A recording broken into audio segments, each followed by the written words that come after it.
Sobrang sensitive po talaga ng skin ko.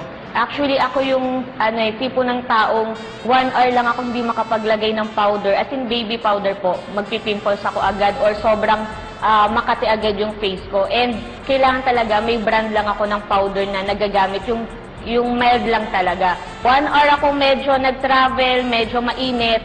Pagdating ko agad dun sa place na yon, may pimples ako agad or sobrang namumula na po agad yung face ko. So before, every time sabi, eto maganda tong product na to, try mo. Tatry ko, tapos medyo mag-heal siya, pero later on, babalik ulit sa dati. Nag-open kami ng salon, sobrang talagang na-irritate yung face ko. As in kung parang nagpigsa-pigsa na siya talaga. So, meron na kapag introduce sa akin to gamit ng Tanaka.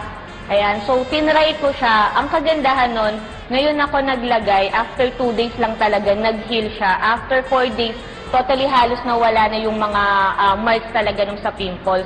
Tapos po nun, una kasi once ako siya naglalagay, nakita ko yung kung gaano siya kaganda sa skin ko. So twice a day ako naglalagay.